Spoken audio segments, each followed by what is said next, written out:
Shut your mouth and give me that money now!" Selena's words echoed through the living room like thunder. My own daughter, the child I had held in my arms for entire nights when she cried with a fever, was standing in front of me with her fists clenched and her face red with fury. It wasn't a request. It was a demand, an order delivered with such contempt that I felt as if something had been ripped from my chest. I was sitting on the sofa, my hands resting on my lap, trying to explain to her why I couldn't just hand over the $2 million that my brother Robert had left me, trying to make her understand that this money represented my security, my future, my peace of mind. But she didn't want to listen. She just wanted to yell. "Mom, don't give me a hard time. You don't need that money. You live alone. You don't spend anything. What the heck are you going to do with $2 million at your age?" Her words cut right through me. At my age. As if being 67 years old meant my life no longer mattered. As if I no longer had the right to decide what was mine. "Selena, please, calm down," I tried to say, but my voice came out weak, trembling. "Let me explain." "No, there's nothing to explain. I am your daughter, your only daughter, and I am entitled to that money." She took a step towards me, and for a moment, I thought she was going to hit the coffee table. "You don't know what it's like to have debt, Mom. You don't know what it's like to live with the pressure of having everything taken away. And meanwhile, you're just sitting there, hoarding $2 million as if you were some rich woman." I stayed silent. Not because I wanted to, but because something inside me broke at that instant. I looked at my daughter and didn't recognize her. The woman standing in front of me wasn't the girl I had raised. It was someone else, someone desperate, someone who saw me as an obstacle. The Sunday had started like all the others. I got up early, made coffee, opened the living room blinds, and let the light come in. My house is small but tidy. 3 bedrooms, a kitchen that always smells of sage and rosemary, and a living room where I keep the photos from when Selena was a child. I have lived alone since my husband passed away 12 years ago. It was hard at first. Then I learned to enjoy the silence. Selena used to visit me on Sundays, though not always. Sometimes 2-3 weeks would pass without her showing up. And when she did, she was always in a rush. "Hi, Mom, just stopping by." She would sit for 10 minutes, check her phone, and leave. I never complained. I understood that she had her own life, her job, her commitments. But this Sunday was different. When the doorbell rang at 11 in the morning, I knew something was up. Selena never arrived that early. I opened the door, and there she was, in dark jeans and a white blouse, her hair pulled back in a ponytail. She wore that smile she used when she wanted something. "Hi, Mommy. How are you?" She kissed me on the cheek and walked in without waiting for an answer. "I made chicken pot pie," I told her while closing the door. "Have you eaten?" "I'm not hungry, Mom. I need to talk to you." She sat on the sofa and patted the cushion next to her. "Come sit." I sat down slowly, my stomach tightening. I knew what she wanted to talk about. Since I had received the call from Robert's lawyer 3 weeks earlier, I knew Selena would come for this. My brother had died in Dallas, Texas, alone, in his apartment. A massive heart attack at 72 years. He didn't suffer, they told me. He simply passed, and he left me everything he had. $2 million. The money he had saved working in construction for 40 years. Money he never spent on vacations, on luxuries, on anything. Robert lived modestly. He always said he preferred security over pleasure. "Mom, I know you received the inheritance from Uncle Robert," Selena said, her voice soft. Too soft. "And I want you to know I'm really happy for you. Seriously. You deserve it." I nodded, but didn't say anything. I waited. "The thing is, well, Mom, you know I've been having financial issues, serious problems. I have debt with the bank, with my credit cards, and I'm at the limit. If I don't pay soon, they're going to foreclose on my house." She moved closer and took my hand. "Mom, I need your help. I need you to give me part of that money. Not all of it. Just enough to get out of this." I felt a lump in my throat, not because I didn't want to help her, but because something in her tone told me this wasn't a request. It was the beginning of something bigger. "Selena, I understand you're going through a tough time," I said slowly, "but that money is all I have. It's my security. At my age, I can't work anymore. I can't recover what I spend. And I also don't know how much longer How much longer are you going to live? Selena let go of my hand and leaned back. Seriously, Mom? You're telling me you'd rather die with $2 million in the bank than help your own daughter? I'm not saying that, Selena. I'm just saying I need to think about it, that I need to see how— Think about what, Mom? What is there to think about? I'm your daughter, your own blood, and I'm here asking you for help and you tell me you have to think about it. Her voice started to rise. You know what? I always knew you were selfish, but I never thought you'd be this bad. I froze. Selfish. That word pierced me like a nail. Selena, please, don't talk like that. Don't talk like that?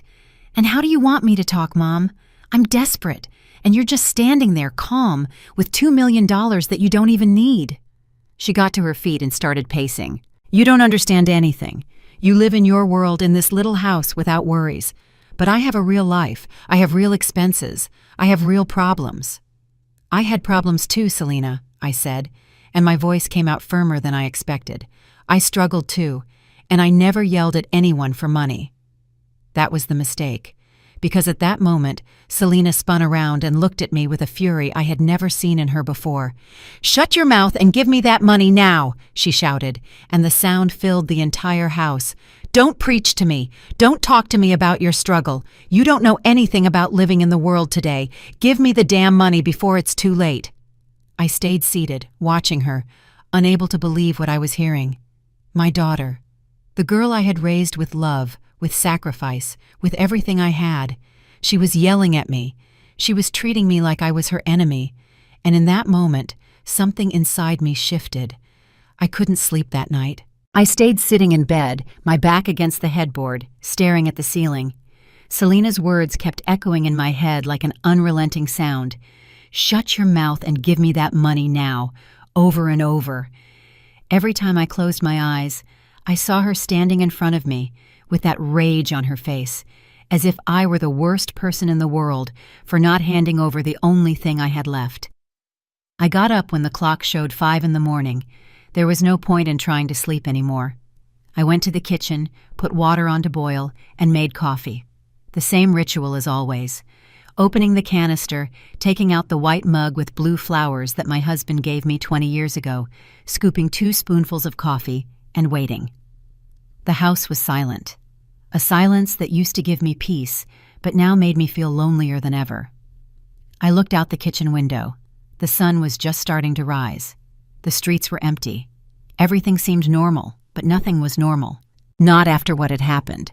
Selena had left the apartment, slamming the door so hard that the pictures on the wall shook. She didn't say goodbye. She didn't look at me. She just grabbed her purse and left like a storm. I stayed sitting on the sofa, trembling, not knowing what to do, not knowing whether I should cry or simply accept that something had broken forever. I took a sip of coffee and felt the warmth go down my throat. I needed to think. I needed to understand how we had gotten to this point. Because Selena wasn't always like this. Or maybe she was. Maybe I simply didn't want to see it. My life hasn't been glamorous. I haven't traveled the world or had luxuries. After my husband died, I learned to live simply. With my widow's pension and the savings we had, I managed to get by. I paid my bills, bought my groceries, kept the house clean. I didn't need more. Or so I thought. Selena grew up in this house, the same house where I now live alone. When she was a child, she ran through these hallways, played in the small backyard we have out back, sat at this very kitchen table doing homework while I made dinner. She was a sweet girl, obedient, affectionate. But something changed as she grew up. Maybe it was after her father died. Maybe it was when she got married and divorced 2 years later. Or maybe it was when she lost her job and had to start over. I don't know. What I do know is that the Selena who came to my house yesterday is not the same one I raised. I sat down at the kitchen table and opened the drawer where I keep important papers. I pulled out the envelope Robert's lawyer had given me. Inside were all the inheritance documents, the letter my brother wrote before he died, the certificate of deposit, the numbers, $2 million, an amount I still hadn't fully processed. I read Robert's letter for the 5th time. His handwriting was shaky, almost illegible in some parts. Laura, my dear sister, If you are reading this, it means I am gone. I want you to know that everything I have is yours. I have no one else. You are the only family I have left. Use this money however you want. Live peacefully. Live happily. Don't give it to anyone who doesn't value you. Don't let anyone take what is yours. With love, Robert. I closed my eyes and felt the tears stream down my cheeks. Robert was always wise. He always knew how to see the things I didn't want to see. And in that letter, he was warning me. He was telling me to protect what was mine, not to let myself be manipulated. I put the letter back in the envelope and placed it in the drawer. I finished my coffee and stood up. I had to do something. I couldn't just sit here waiting for Selena to yell at me again. I had to take control of my life. I spent the rest of the morning cleaning the house. I swept the living room floor, dusted the furniture, washed the dishes that Selena hadn't even touched the day before. Every movement was mechanical, automatic, but it helped me not to think, not to feel the knot in my chest that wouldn't go away. When I finished, I sat on the sofa and looked at the photos on the mantelpiece. Selena as a baby, in my arms. Selena at her high school graduation, in a white dress and a huge smile. Selena on her wedding day, radiant, happy, and me beside her. Proud, always believing she was the best daughter in the world. But photos lie. Or maybe not. Maybe that girl did exist, and at some point, she got lost. The phone rang at 11 in the morning. I looked at the screen. It was Selena. My first instinct was not to answer, but something inside me still held on to hope. Hope that she had called to apologize, to tell me she had been wrong, to be my daughter again. I answered. "Mom." Her voice sounded different, calmer, almost sweet. "Yes, Selena. What is it?" "Mom, I know things got out of hand yesterday, and I'm sorry. I truly am sorry. Truly am. I shouldn't have yelled at you like that, but I'm so desperate, Mom, so tired. And when you told me you couldn't help me, I felt like everything was collapsing." I closed my eyes. There it was, the victim tone, the same one she used as a teenager when she wanted me to forgive her for something. "Selena, I understand you're going through a tough time, but that doesn't give you the right to talk to me like that. I am your mother, and I deserve respect." "I know, Mom, I know, and I do respect you. It's just that, well, you don't know what it's like to be in my shoes, to have debt growing every day, to have people calling you all the time demanding money. It's horrible, Mom. It's like living in a nightmare." I sighed. Part of me wanted to hug her, to tell her everything would be fine, but another part of me, the part that Robert's letter woke up, told me to stop, not to fall for this again. "Selena, I can't solve all your problems. You're an adult. You have to find a way to get out of this on your own." There was a long silence. Too long. "That's all you're going to tell me, Mom? That I should figure it out myself?" Her voice started to change. The sweetness was fading. "I have a mother with $2 million, and you tell me to figure it out myself. Unbelievable." "Selena, please." "No, Mom, I get it. I perfectly understand. You'd rather keep that money stashed away doing nothing with it than help your own daughter. Fine. Perfect. Now I know who you really are." And she hung up. I was left with the phone in my hand, staring at the screen. I felt something break inside me, something that wasn't going to be repairable. The following days were strange. Selena didn't call again. She didn't come to visit. It was as if she had vanished from my life. At first I felt relief, but then came the guilt. That guilt that mothers always carry. The guilt of wondering if I had done the right thing, if I should have given her the money, if I was selfish for wanting to keep it. I got up every morning with the same routines, made coffee, opened the blinds, cleaned the house, but everything felt empty, like I was living on autopilot, like my life no longer had meaning. One afternoon, I was watering the plants in the backyard when I heard someone knocking on the door. My heart skipped a beat. I thought it was Selena, that she had come back, that everything was going to be fine. But it wasn't her. It was Pamela Turner, my lifelong neighbor. Pamela is 63 years old, with short gray hair and a smile that always makes me feel better. We have lived on the same block for more than 30 years. We have been through everything together, Divorces, deaths, illnesses. She is more than a neighbor. She is my friend, my sister. "Laura, are you okay?" she asked with that look that knows how to see beyond words. "I haven't seen you in days, and you seem off."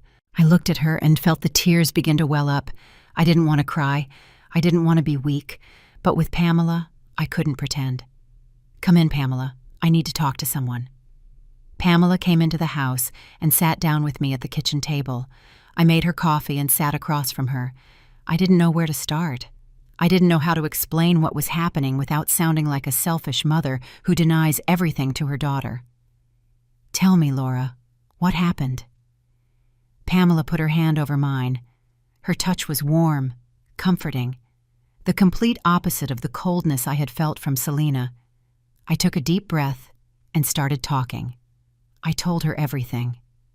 From Robert's lawyer's call to last Sunday when Selena yelled at me in the middle of the living room, I told her about the $2 million, about the pressure, about the hurtful words, about the door slam, about the call where Selena blamed me for being selfish.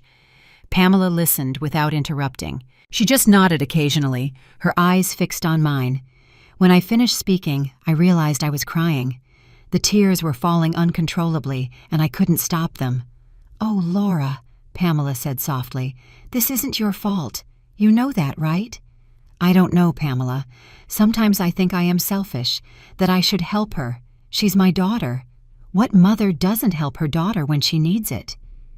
"A mother who respects herself," Pamela replied firmly. "Laura, listen to me closely. That money is yours. Your brother left it to you, not to Selena, to you.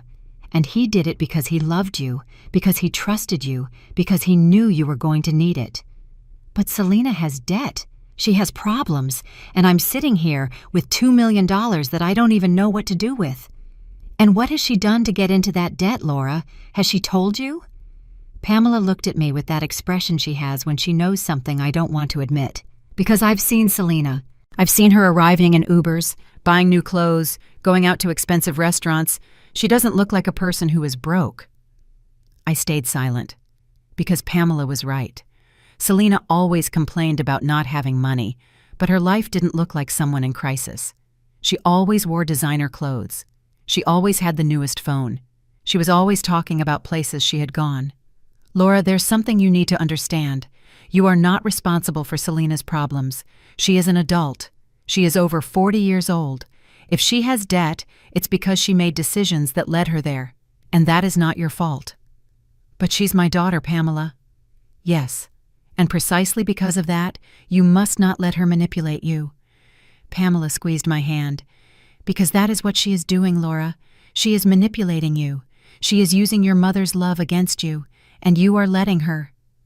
Her words hurt me, not because they were cruel, but because they were true. A truth that I had been avoiding since last Sunday.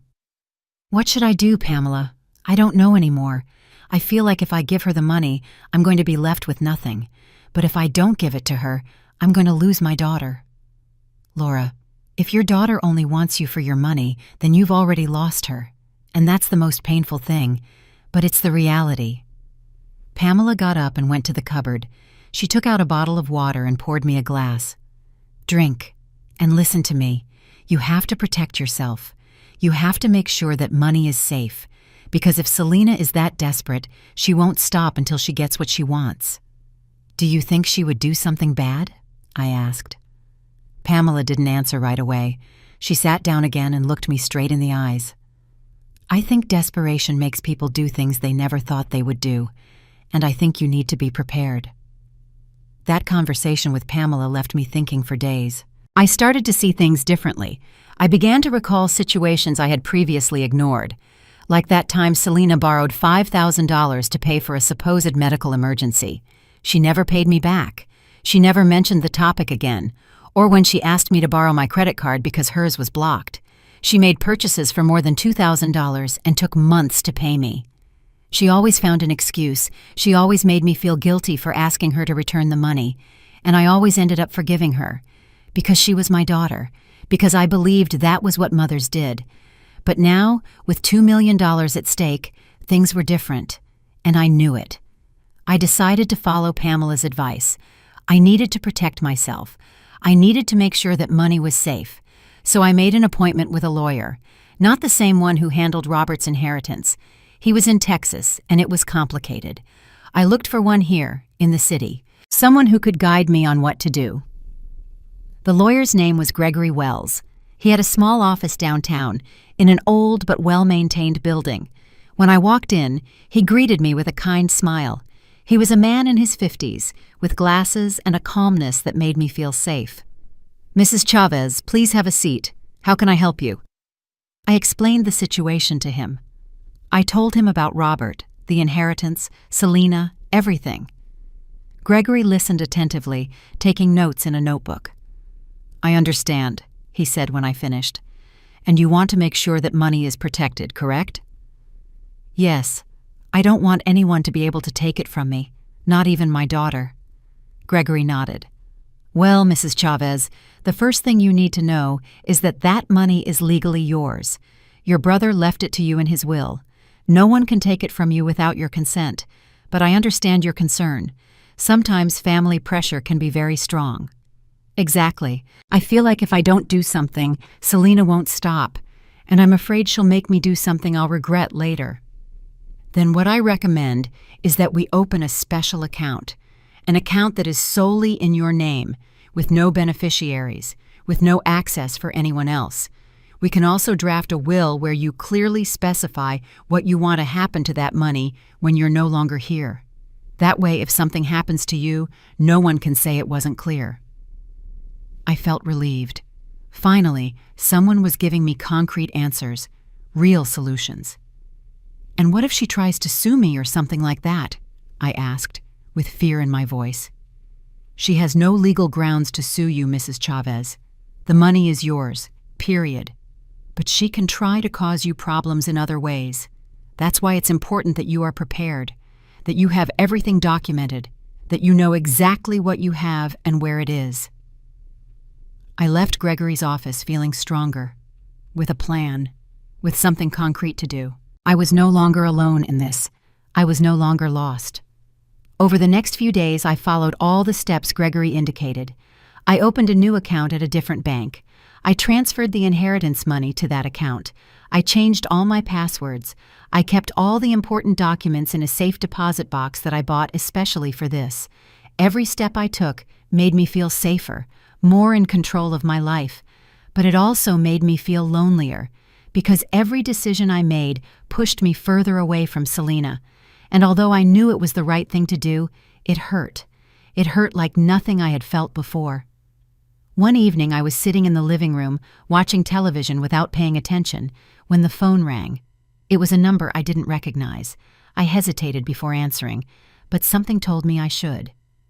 "Hello? Is this Mrs. Laura Chavez?" It was a woman's voice, formal, professional. "Yes, it is. Who is calling?" "My name is Felicia Thomas. I am an attorney, and I represent your daughter, Selena Chavez. I am calling because she wants to reach an agreement with you regarding your brother's inheritance." I felt the floor open up beneath me. Selena had hired a lawyer. This was no longer just a family fight. This was something more serious. "An agreement?" I asked, trying to keep my voice steady. "That's correct. Ms. Selena believes she is entitled to a portion of that inheritance, and before proceeding through legal channels, she wants to give you the opportunity to resolve this amicably." "That money is mine," I said, and my voice came out stronger than I expected. "My brother left it to me. Legally, there is nothing to negotiate." "I understand your position, Mrs. Chavez, but my client is willing to reach a reasonable settlement. If you agree to give her 50% of the inheritance, she will not take legal action." 50%. $1 million.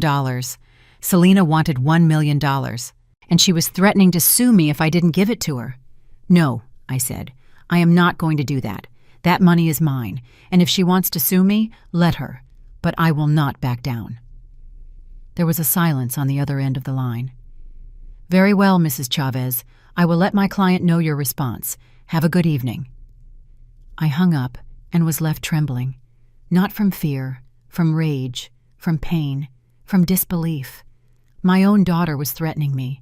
My own daughter had hired a lawyer to take what was mine, And in that moment, I knew that something had changed forever, that there was no going back. After hanging up with Selena's lawyer, I stayed sitting on the sofa without moving. My hands were shaking. My heart was pounding so hard I could hear it in my ears. I couldn't believe what had just happened. I couldn't believe my own daughter had gone this far.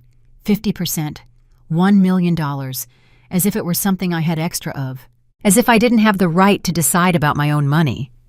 I called Pamela. I needed to talk to someone before I went crazy. She answered on the second ring. "Laura, what happened? You sound stressed." "Pamela, Selena hired a lawyer. I just got a call. She wants me to give her half the inheritance or she's going to sue me." I heard Pamela take a deep breath on the other end. "My God, Laura, this is out of control. I don't know what to do. I don't know if I should give her something just so she'll leave me alone. I'm tired, Pamela. I'm so tired of all this." "No, Laura, don't give her anything.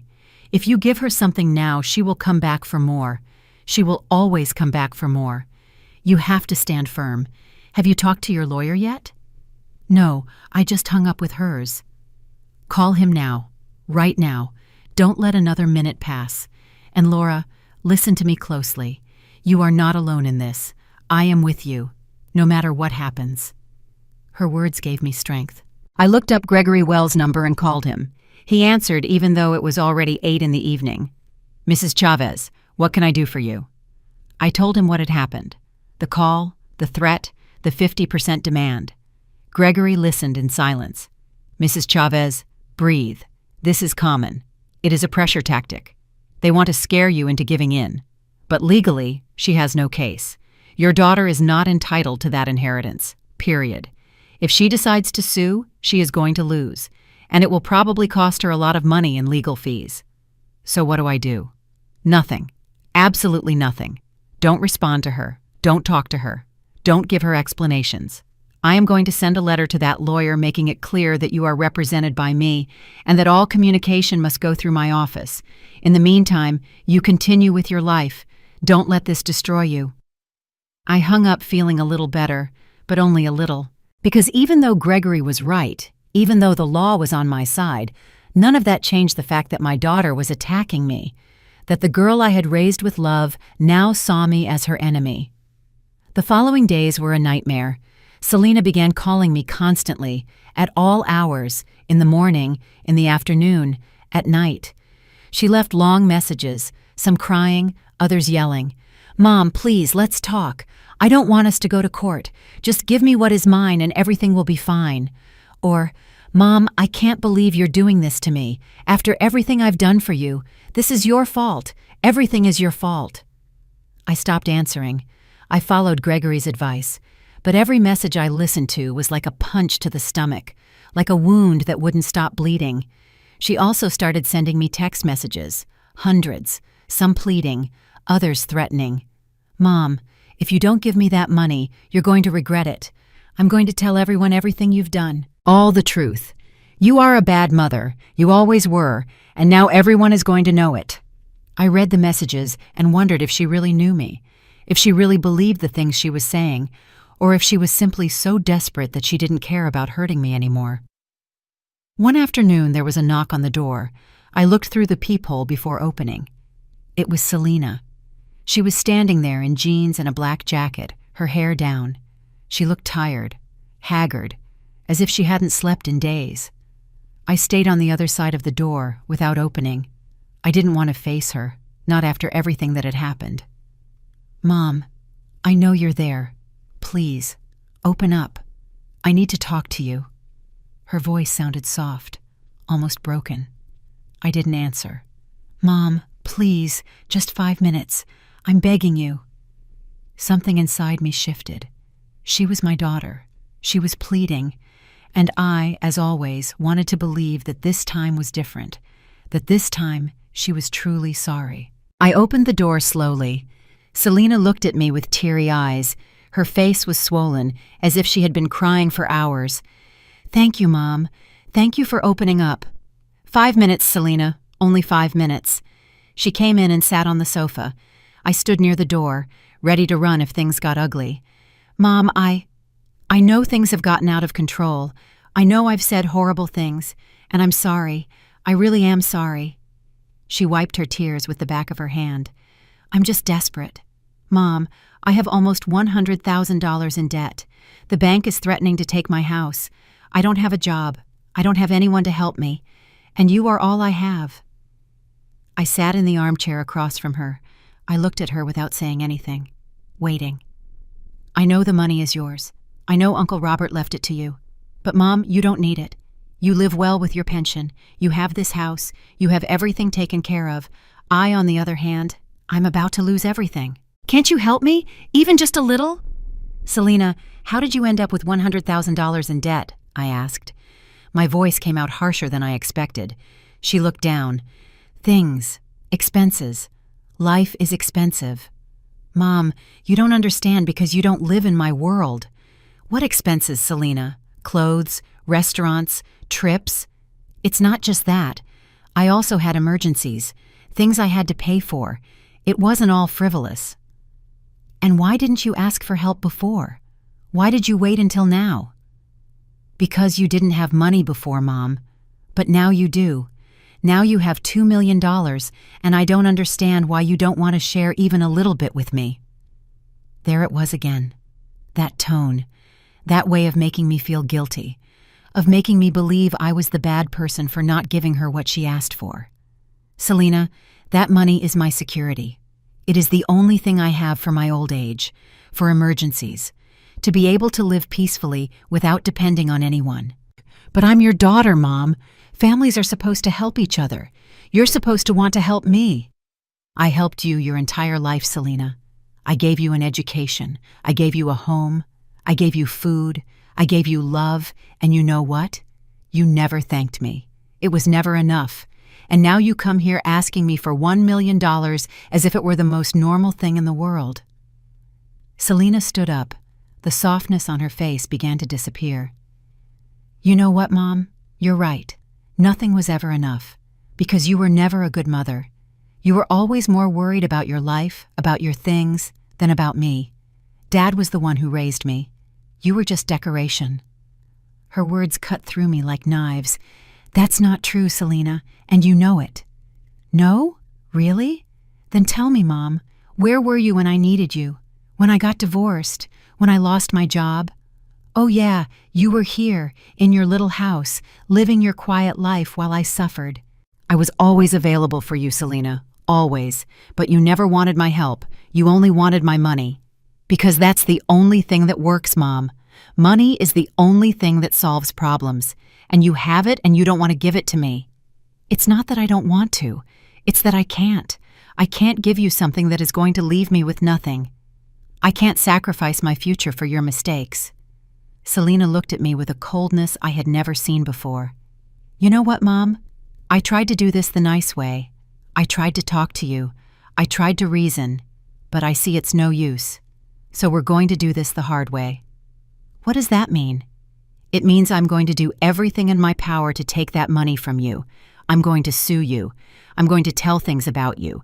I'm going to make everyone know what kind of mother you are, and in the end, you're going to be left alone, completely alone." She turned around and walked towards the door. Before leaving, she turned one last time. "This is your fault, Mom. Everything that happens from now on is your fault." And she left, leaving me standing in the middle of the living room, trembling, with tears falling uncontrollably. I couldn't sleep that night. I lay in bed staring at the ceiling, thinking about everything Selina had said, wondering if she was right, if I really had been a bad mother, if all of this was my fault. But then I remembered Robert's words in his letter. "Don't give it to anyone who doesn't value you. Don't let anyone take what is yours." And I understood that my brother knew. He knew this was going to happen. He knew Selina was going to come for the money. He knew I was going to need strength to resist. And I decided I wasn't going to give in, that I wasn't going to let them destroy me, that I was going to fight for what was mine, even if it meant losing my daughter forever. The days turned into weeks, and the weeks into a silent hell. Selina carried out her threat. She not only sued me, but she started calling distant relatives, neighbors, anyone who would listen to her, telling them her side of the story. I was the villain, the selfish mother who refused to help her daughter in trouble, the stingy old woman who preferred to keep millions than lend a hand to her own flesh and blood. The first to call me was my cousin Irene, who lives in Orlando, Florida, and with whom I barely speak twice a year. "Laura, Selena called me crying. She told me about the inheritance. Is it true that you won't help her? She says she's desperate, that she might lose her house." Her tone was not a question. It was judgment, as if she had already decided I was wrong. "Irene, the situation is more complicated than Selena told you," I tried to explain, but she interrupted me. "Laura, she's your daughter, your only daughter. How can you be so hard on her? Sometimes mothers have to sacrifice for their children. It's what we're supposed to do." That word, sacrifice. As if my entire life hadn't been just that. As if I hadn't spent years sacrificing for Selena. For her education. For her well-being. For everything. "Thank you for your opinion, Irene. But this is something between Selena and me." And I hung up before she could say anything else. Then it was my neighbor down the street, Carol, who stopped greeting me. Before, she always stopped when she saw me passing, asked me how I was, offered me coffee. Now she crossed the street to avoid running into me.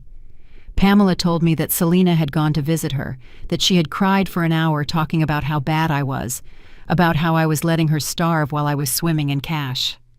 "People talk, Laura," Pamela told me one afternoon while we were having tea in my kitchen. "They are saying horrible things about you, and you can't stay silent." "And what do you want me to do, Pamela? Go out into the street to defend myself? Explain to every person what is really happening? I'm not going to do that. People can think whatever they want." "But it's affecting you. I see you getting thinner every day, more tired. You are not eating well. You are not sleeping. Selena is destroying you, and you are letting her." She was right. I had lost almost 20 pounds in the last few weeks. I wasn't hungry. I didn't feel like doing anything. I woke up in the early hours with my heart racing, thinking about everything Selena was saying about me, about how she was painting me as a monster. But the worst part wasn't what she told others. It was what she sent to me. The text messages arrived at all hours. "Mom, you know what? I hope you die soon so I can finally have what is mine." Or, "You are a selfish old woman and everyone knows it. No one is going to be by your side when you die alone." Or, "I hope that money makes you happy because it's the only thing you'll ever have." Every message was a stab. Every word reminded me that the daughter I knew no longer existed, that in her place was a stranger full of hatred and resentment. One morning I was at the grocery store buying vegetables when I heard voices behind me. 2 women I didn't know, speaking in low voices, but loud enough for me to hear. "That's her, the one who doesn't want to help her daughter." "Seriously? She looks so normal. Who would have thought she was such a bad person?" "Well, yeah, my friend told me that the daughter is about to be homeless and she has millions saved up." What a terrible mother. I gripped the bag of vegetables and walked towards the checkout. I didn't turn around. I didn't say anything. But I felt the shame cover me like a heavy blanket. I paid quickly and practically ran out of the store. When I got home, I locked myself in my room and cried. I cried like I hadn't cried in years. I cried for the daughter I had lost, for the reputation she was destroying, for the peace I no longer had. Pamela came that afternoon. She knocked insistently until I opened the door. She saw my swollen face, my red eyes, and hugged me without saying anything. She let me cry on her shoulder until I had no tears left. "This has to stop, Laura," she said when I finally let go. "Selena is slowly killing you, and you have to defend yourself." "How, Pamela? How do I defend myself against my own daughter?" "By confronting her, by saying enough is enough, by showing her that you won't let her destroy you." But I didn't know if I had the strength for that. I felt so tired, so empty, so alone. The next day, I had an appointment with Gregory. I had been avoiding going to his office for weeks because every time I talked about the case, I felt worse. But Pamela was right. I couldn't continue like this. I needed to do something. "Mrs. Chavez, I'm glad to see you," Gregory greeted me when I entered his office. "I have news about the lawsuit." I sat across from him with my heart in my throat. "Tell me." "Your daughter's lawsuit has no legal basis. As I told you, she is not entitled to your brother's inheritance. The judge will probably dismiss it at the first hearing. But there is something else I need to tell you. Wait." He paused. "Your daughter is trying to prove that you are not in full possession of your mental faculties, that you are vulnerable, that someone manipulated you into keeping the money. She is asking for a legal guardian to be appointed to administer your assets." I felt the floor move beneath my feet. "What?" "It's a desperate strategy, and it won't work, but I need you to be prepared for this. They are going to try to make you look like a frail elderly woman who cannot make decisions. They are going to question your mental health, and you are going to have to prove that you are perfectly fine." "But I am fine. I am perfectly fine." "I know, and we are going to prove it. I am going to ask you to undergo a complete psychological evaluation with a certified specialist, so that we have proof that you are in full possession of your faculties." I nodded, although the idea terrified me. "And what if she keeps insisting? If she keeps making things up?" "Then we are going to take legal action against her for defamation, for harassment, for whatever is necessary. Mrs. Chavez, you have to understand something. Your daughter is not going to stop, not until she gets what she wants or until someone stops her, and that someone has to be you."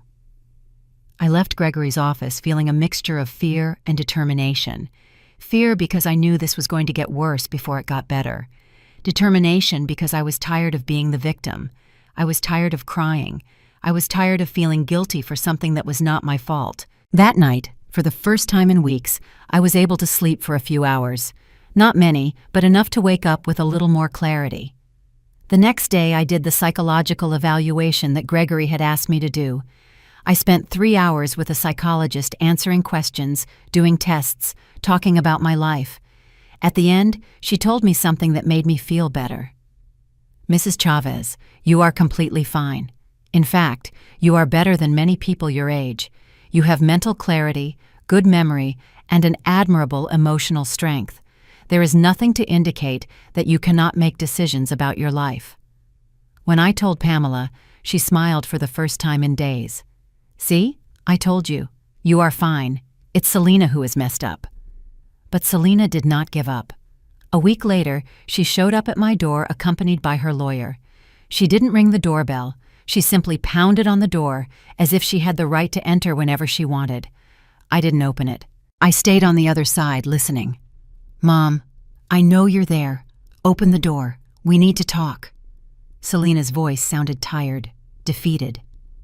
"Mrs. Chavez, I am attorney Felicia Thomas," said the other voice. "We just want to speak with you for a few minutes to see if we can reach a settlement before this goes to trial."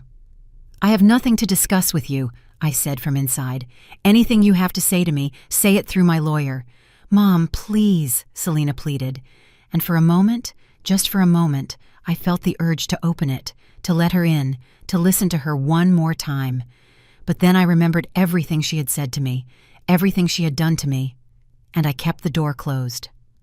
"Fine, Mom," Selena said, and her voice changed completely. It was no longer a plea. It was a threat. "If that's how you want things to be, that's how they'll be.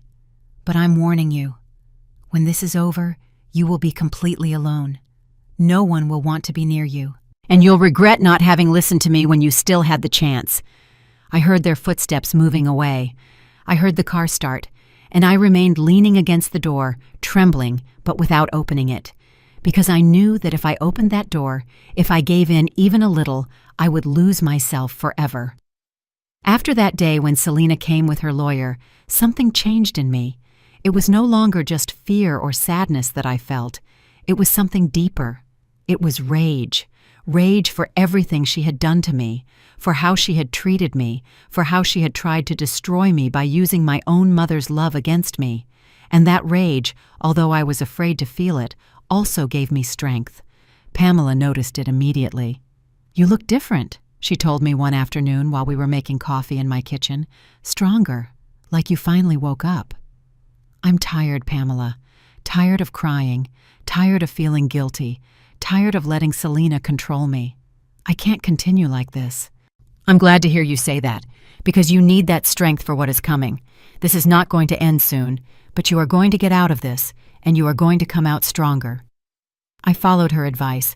I started taking care of myself. I started eating normally again. I went for walks in the mornings. I started reading again, something I hadn't done in months.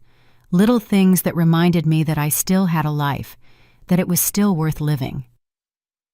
One morning, while I was watering the plants in the backyard, I heard someone knocking on the door. My first instinct was not to open it.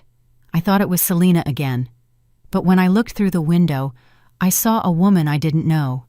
She was in her 50s, with brown hair pulled back in a braid and wearing a simple beige dress. I opened the door slowly. "Yes, how can I help you?" The woman smiled warmly at me. "Mrs. Laura Chavez?" "Yes, that's me." "My name is Tanya Davis. I am a social worker at the Senior Support Center. Your neighbor, Mrs. Pamela Turner, contacted us. She said you might need support." I felt a mixture of surprise and gratitude. Pamela had done this for me without even telling me. "I don't know if I need support," I said uncertainly. "But you can come in." Tanya came in and we sat in the living room. She explained that the center offered legal, psychological, and social services for older adults who were going through difficult situations. "It's more common than you think, Mrs. Chavez. Many people your age face pressure from family members over money or property issues, and we are here to help." I told her my story, everything, from the inheritance to the threats to the lawsuit. Tanya listened without interrupting, taking a few notes in a notebook. "Mrs. Chavez, the first thing I want you to know is that you are not alone. And the second is that you have done nothing wrong. You have every right to protect your assets. It is yours. And no one, not even your daughter, can force you to hand it over." Her words made me feel validated, understood, something I hadn't felt in a long time. "We have a support group," Tanya continued. "They are women your age who have gone through similar situations. They meet once a week, they share their stories, they support each other. I think it would do you good to meet them." I accepted. I had nothing to lose. The following week, I went to my first group meeting. It was in a small room at the community center. There were 6 women sitting in a circle, all over 60, all with stories similar to mine. The first to speak was a woman named Grace. She was 70 years old, and her son had stolen her savings using her documents. "I felt so ashamed," she said, her voice trembling. "I thought it was my fault, that I had been careless. But here I learned that financial abuse is real, and that we don't have to tolerate it in silence." Another woman, Meredith, recounted that her children had placed her in a nursing home without her consent to take her house. "I had to sue them to regain my freedom. It was the hardest thing I've ever done, but it was worth it. Now I live alone, in my house, and they can no longer touch me." Every story I heard was a reflection of mine. Daughters who demanded, sons who manipulated, families that became enemies over money. And all those women had survived. All of them had found a way to move forward. When it was my turn to speak, the words flowed uncontrollably. I told them everything. I cried, I vented, and they listened to me without judging, without telling me I was wrong, without telling me I should forgive Selina. They simply were there. At the end of the session, Grace approached me. "Laura, what you are doing is brave. Don't forget that. Defending what is yours doesn't make you a bad mother. It makes you a woman with dignity." Those words stayed with me for days. I repeated them to myself every time I felt like giving in, every time the guilt tried to return. Meanwhile, the legal process was moving forward. Gregory kept me informed of every step. Selina's lawsuit had been dismissed, just as he had predicted, but she had appealed, and now we were waiting for a new hearing. "She is doing this to wear you down, Mrs. Chavez," Gregory explained to me. "She knows she has no case, but she wants you to get tired, to give her something just so she'll leave you alone. Don't fall for it." I wasn't going to fall for it. I had decided that I would see this through to the end. One afternoon I was at the grocery store when I saw Selina. She was in the dairy aisle, alone, looking at her phone. She looked different, thinner, paler, as if she wasn't sleeping well either. For a moment I thought about approaching her, about asking her how she was, about trying to build a bridge one more time. But then I remembered everything she had said to me, everything she had done to me, and I kept walking. She saw me. I know she saw me, because our eyes met for a second. But neither of us said anything. We simply continued on our separate ways like two strangers. That night, as I lay in bed, the phone rang. It was an unknown number. I hesitated before answering, but something told me I should. "Hello? Mrs. Laura Chavez." It was a man's voice, formal. "Yes, that's me. Who is calling?" "My name is Paul Miller. I am a private investigator. Your daughter hired me a few weeks ago to investigate you." My heart stopped. "To investigate me?" "That's right. She wanted me to find something she could use against you, some mistake in your finances, some legal problem, something. But I didn't find anything. You are an irreproachable person, Mrs. Chavez." "And why are you calling me?" "Because I don't agree with what your daughter is doing. I have a mother. And if someone treated her the way she is treating you, I wouldn't be able to sleep peacefully. That's why I decided to call you. So you know what is happening. And so you protect yourself." "Thank you," I said, my voice trembling.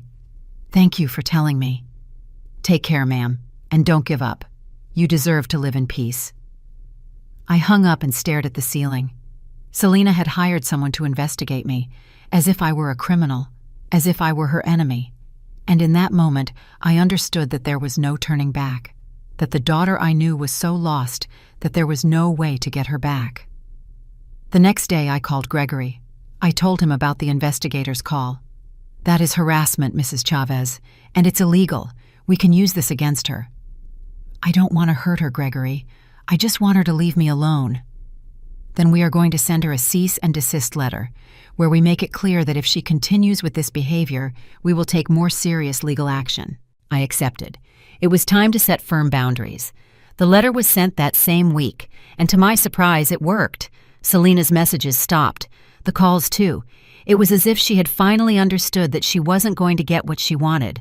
But the peace I felt was bitter, because it meant that truly everything was over between us, that there was no longer mother and daughter, just two women fighting in court. Pamela came to visit me that afternoon. She found me in the backyard, watering the plants that my husband had planted years ago. "How are you?" "I feel relieved. No more yelling, no more threats. But on the other hand, I feel empty, like I've lost something I'm never going to get back." "You lost a daughter who never really existed, Laura. The daughter you thought you had was an illusion. The real Selena is the one you saw these past months, and it hurts.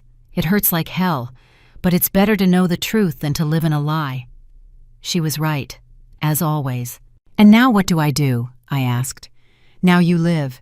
You live for yourself. You build a new life, a life where you are the priority, where your peace is the most important thing." That night, for the first time in months, I slept through the night without waking up, without nightmares, without fear, just peace. And I understood that Pamela was right. It was time to live for myself. The following weeks were strange, not because they were full of drama or conflict, but precisely the opposite. For the first time in months, my life was quiet. No threatening messages, no midnight calls, no pounding on the door. It was as if Selena had finally accepted that she wasn't going to get what she wanted. Or at least, that's what I wanted to believe. I focused on myself. I started going to the support group religiously every week. Those women became more than acquaintances. They became friends, sisters. We shared coffee after each session, called each other during the week, and supported each other on difficult days. They understood my pain in a way no one else could. I also started doing things I had stopped doing years ago. I enrolled in a knitting class at the community center. I started cooking with joy again, not out of obligation. I fixed up the garden I had neglected. Every plant I planted, every stitch I knitted, every meal I prepared was an act of recovery, of returning to myself. One morning, while I was in the kitchen preparing pumpkin bread, something I hadn't done since my husband died, the phone rang. I looked at the screen. It was Selena. My heart raced. 3 weeks had passed without hearing from her, 3 weeks of peace, and now she was calling again. I let it ring, once, twice, 3 times. Finally, I answered. "Hello?" "Mom." Her voice sounded different, soft. almost broken. "Mom, it's me." "I know, Selena. What do you need?" There was a long silence. Long. I heard her breathing on the other end, as if she was gathering the courage to speak. "Mom, I need to see you. I need to talk to you, please, just one more time." "Selena, we have talked enough, and every time we do, it ends badly." I know. And I'm sorry. I truly am sorry. But this time is different, I swear. Just give me one chance. Just one." Something in her voice made me hesitate. She sounded genuine, desperate, as if she really needed to talk to me, as if something had changed. "All right," I said finally. "You can come tomorrow afternoon at 3 o'clock. But Selena, if you come to fight, if you come to demand, you will leave immediately. Understood?" Understood. "Thank you, Mom. Thank you." I hung up with my stomach in knots. I didn't know if I had done the right thing by agreeing to see her. I called Pamela to tell her. "Be careful, Laura," she warned me. "It could be a trap. She might be trying to soften you up again." "I know.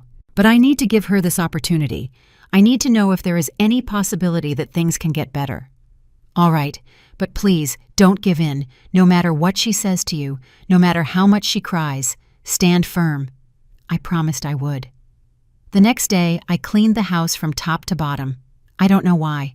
Maybe it was a way to keep myself busy, to not think too much about what was going to happen.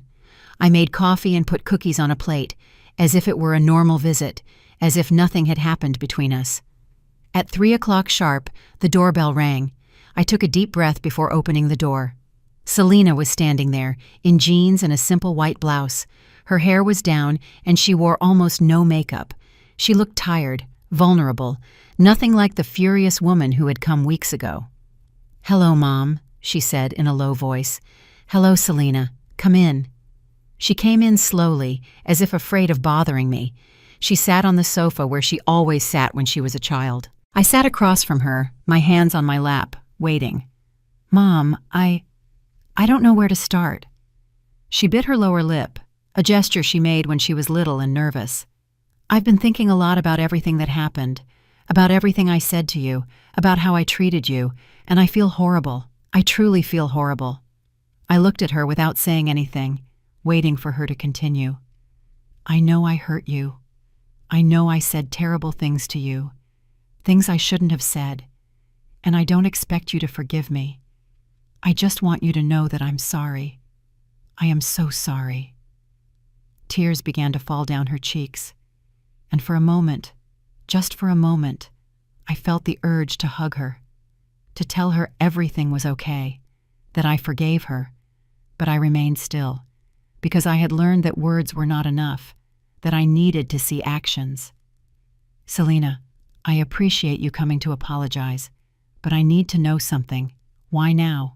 What changed?" She looked down.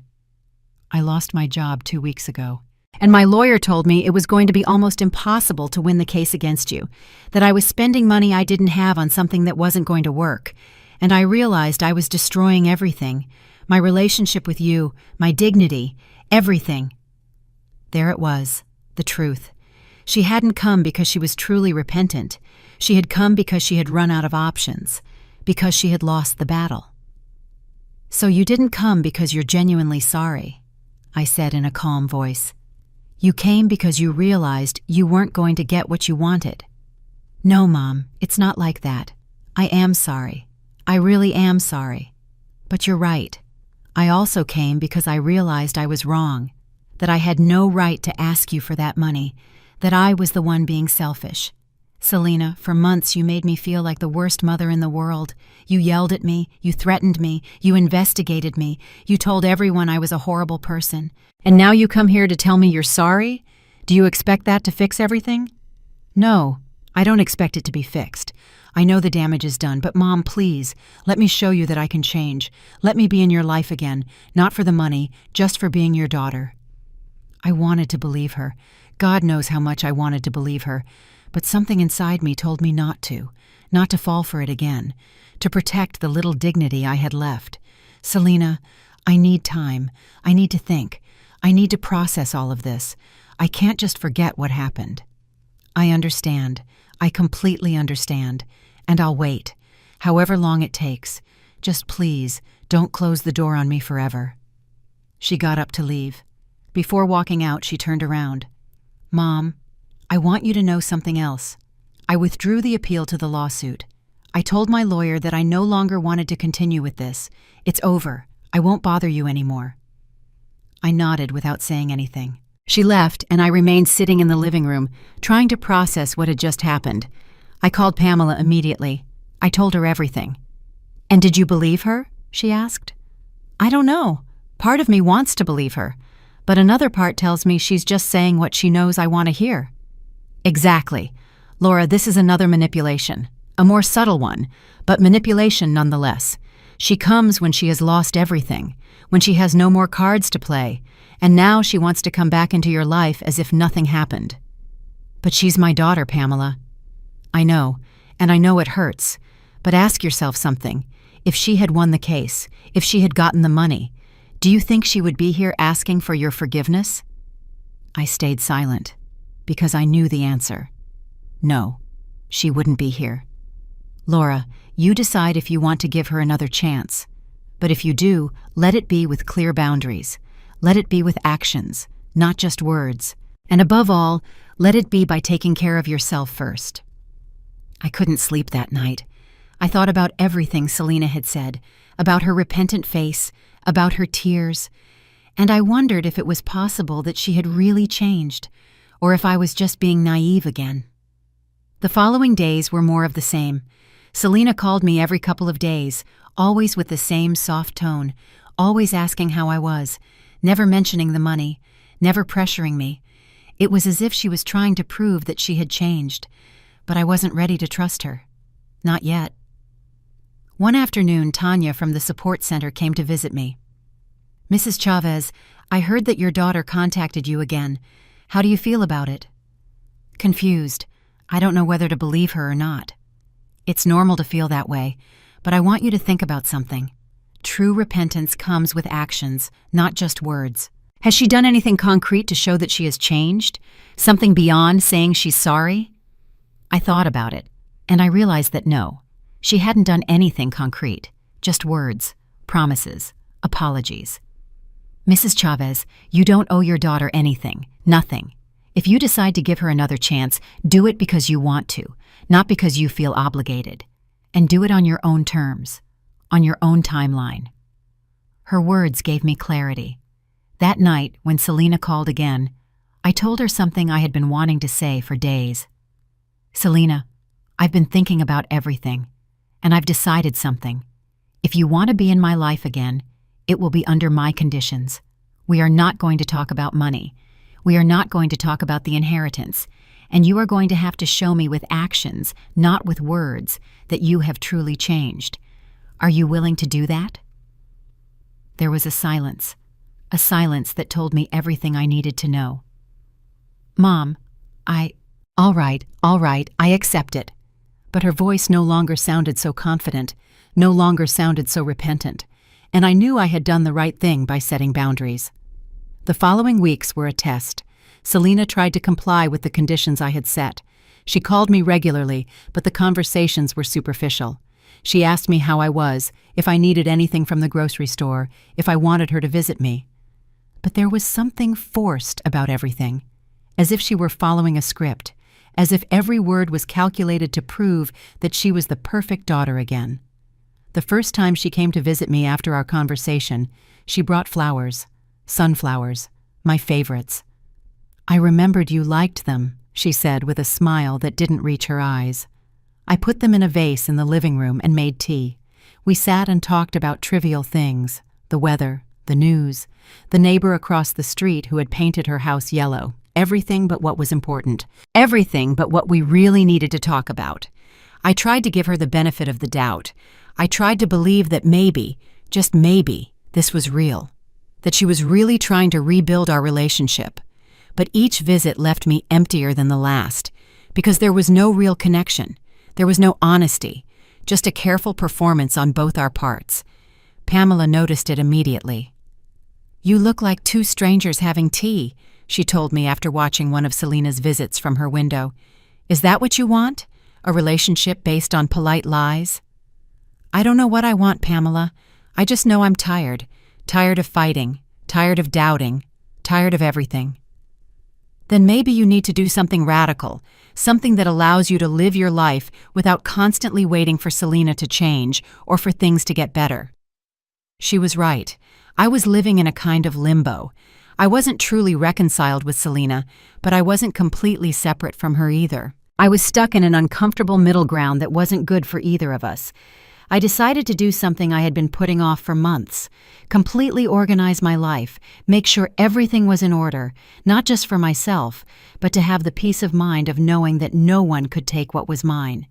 I met with Gregory again. I asked him to review all my documents, to make sure everything was protected, my will, my bank accounts, the deed to the house, everything. Mrs. Chavez, everything is in order, he assured me after reviewing every paper. No one can touch anything without your consent. And when you are gone, everything will pass to whomever you decide. You are completely protected. And what if I decide not to leave anything to Selena? I asked. The question hurt as it left my lips, but I needed to ask it. Gregory looked at me seriously. It is your right. You can leave your estate to whomever you want, to a charity organization, to a friend, to no one. It is your decision. That night, I sat in my room with a blank notebook. I wrote a list of all the things I wanted to do with my life, things I had postponed, things I had always wanted to do but had never allowed myself. I wanted to travel, see the ocean again, like when I was young. I wanted to take painting classes. I wanted to donate some of my money to causes I cared about. I wanted to live without fear, without guilt, without constantly worrying about what Selena thought or said. And I started doing it, little by little. First, I enrolled in a watercolor class at the Cultural Center. Every Tuesday and Thursday afternoon, I went to paint. I wasn't good, but it didn't matter. It made me happy. It made me feel alive. Then I donated $10,000 to a shelter for older women who were victims of abuse. Women like the ones I had met in my support group, women who needed help rebuilding their lives. When I received the thank you letter from the shelter, I cried.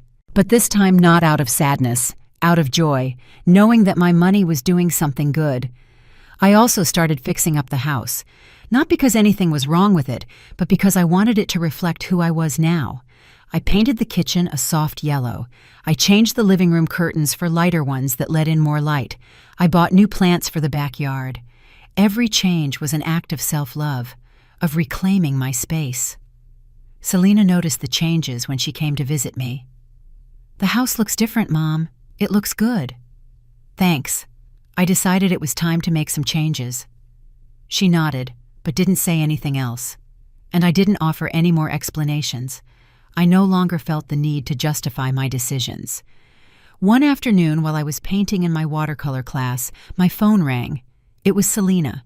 I didn't answer.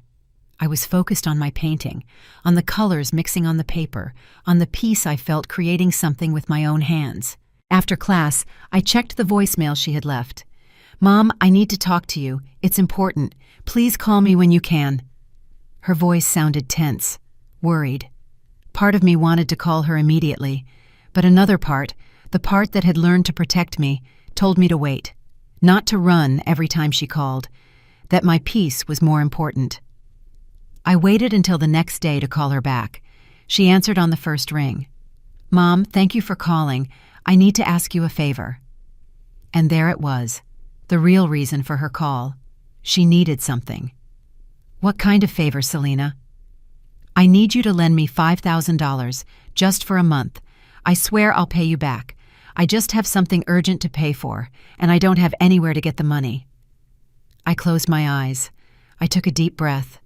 And at that moment, I knew that nothing had changed, that all the visits, all the calls, all the flowers had just been a way to soften me up for this moment, to ask me for money again. Selena, I told you we weren't going to talk about money. That was my condition. I know, Mom, but this is different. It's an emergency, and it's only $5,000. It's nothing compared to what you have. There it was again, the resentment, the barely contained rage, the idea that I owed her something just because I had money. No, Selena, I will not lend you the money. And if that's the only reason you've been calling and visiting me, then I think it's best we stop pretending.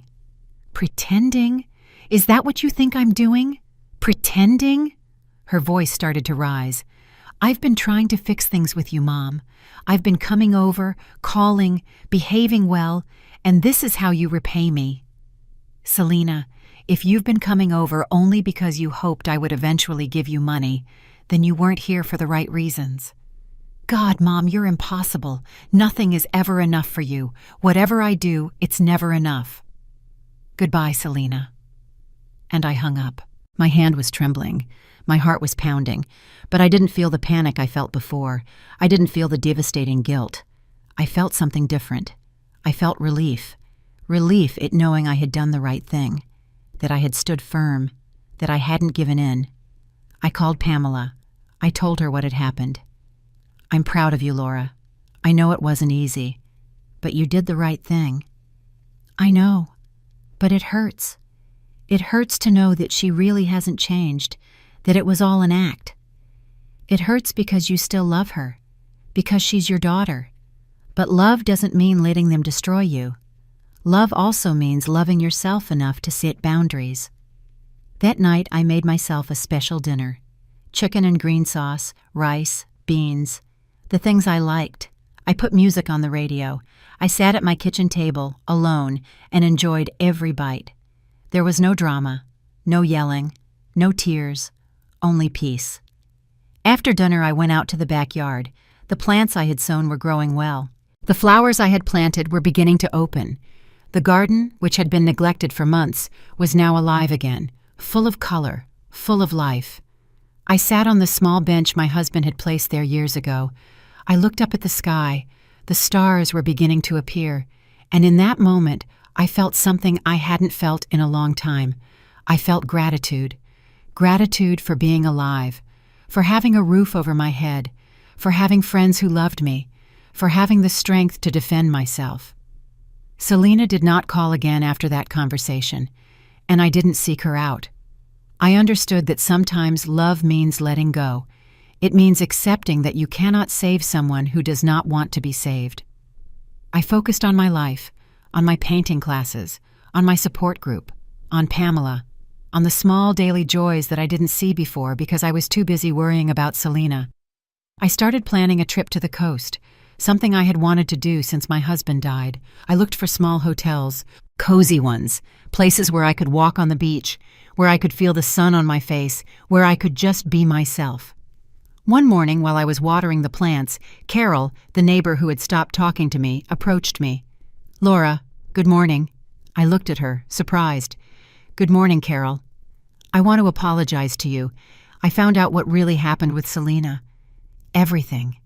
And I feel terrible for believing everything she told me. I am so sorry. Don't worry, Carol. It's in the past. No, it's not okay. I judged you without knowing the whole story. And that was wrong. I hope you can forgive me. I nodded. It is forgiven. She smiled with relief. If you ever want to come over for coffee, my door is open. Thank you. I'll keep that in mind. As I watched her walk away, I realized something. I was recovering not only my life, but also my dignity, my reputation, my place in the world. And that was worth more than any amount of money. 6 months passed since the last time I spoke with Selena.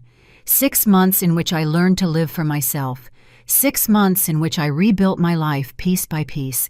And although there were moments when I missed her, when I thought about the girl she once was, I no longer felt the devastating pain from before.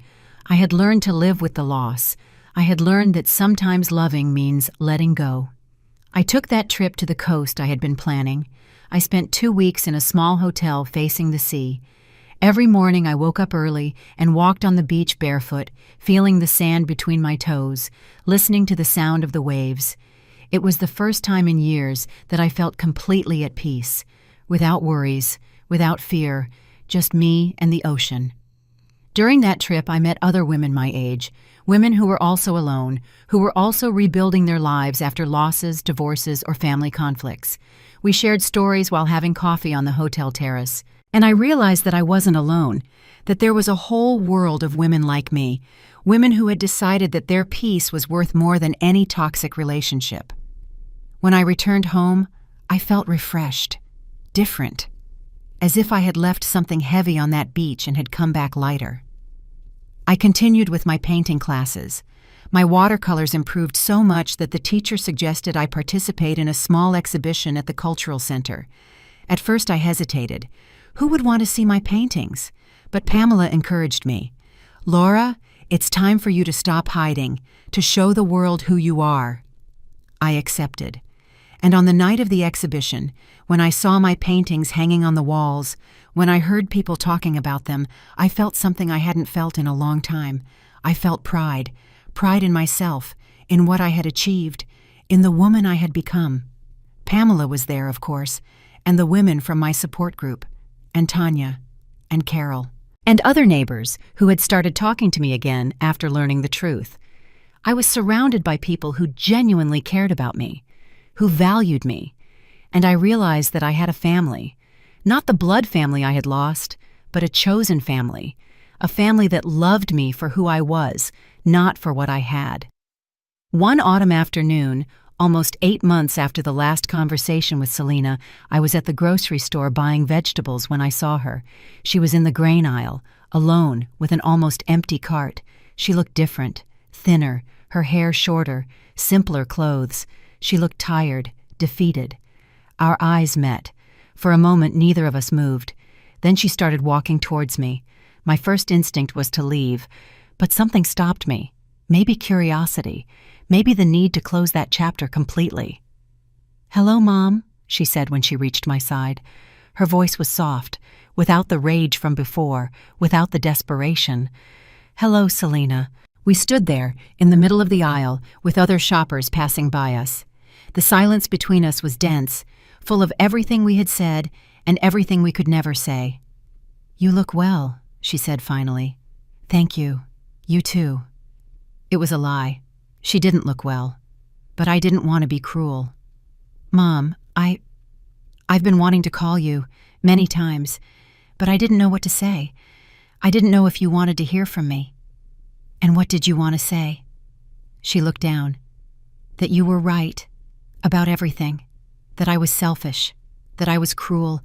That I treated you in a way I should never have treated you. And that I'm sorry. I really am sorry."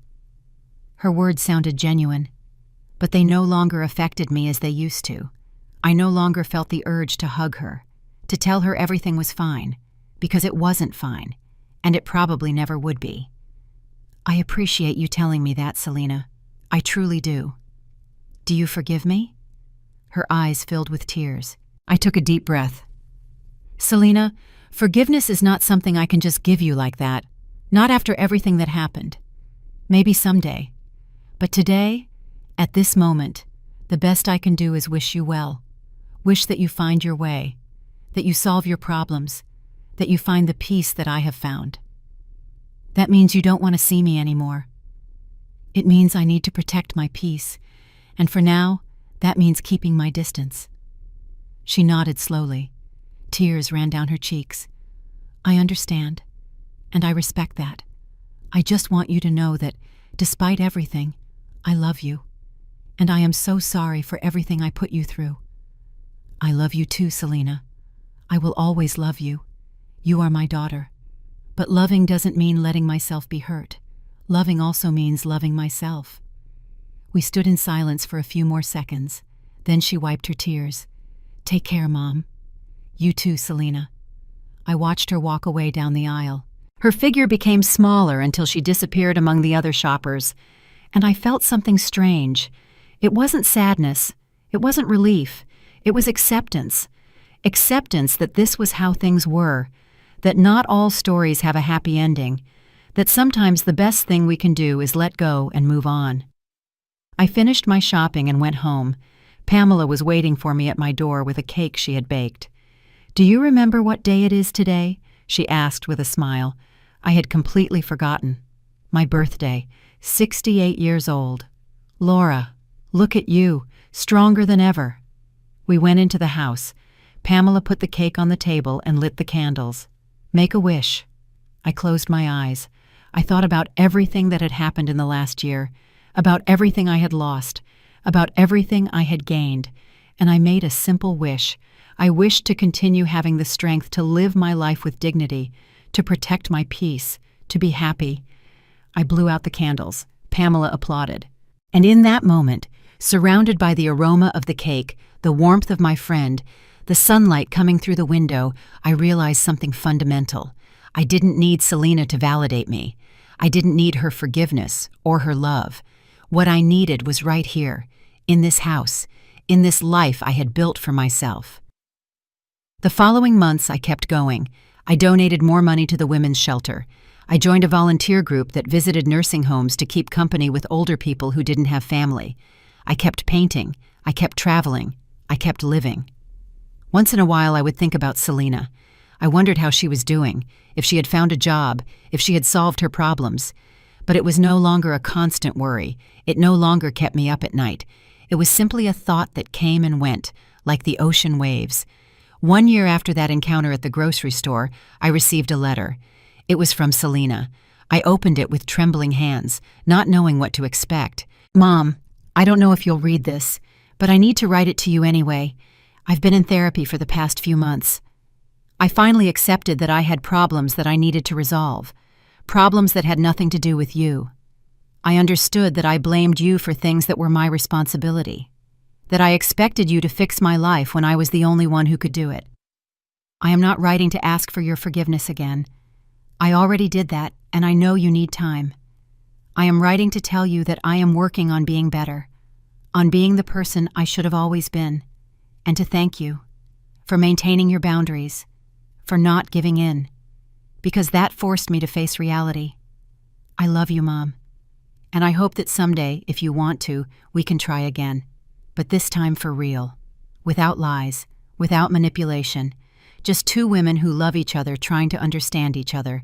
With love, Selena. I read the letter 3 times, and something inside me shifted. It wasn't complete forgiveness. It wasn't forgetting. But it was a start, a possibility, a door that maybe, someday, could open a little.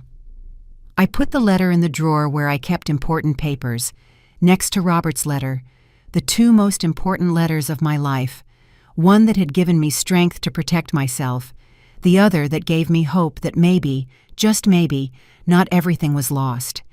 But even if that hope never became reality, I would be fine, because I had learned the most important lesson of all, that my worth didn't depend on whether Selena loved me or not, that my happiness didn't depend on having a perfect relationship with my daughter, that I was enough, exactly as I was.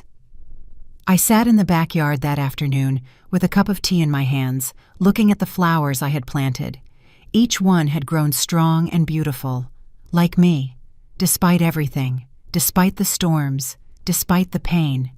And in that moment, I understood that this was my happy ending. Not the one I had imagined when Selena was small, not the one of a perfect family gathered around a table, but this one, me, alone but at peace, surrounded by people who valued me, living a life I had chosen, a life with dignity, because in the end, that is what matters.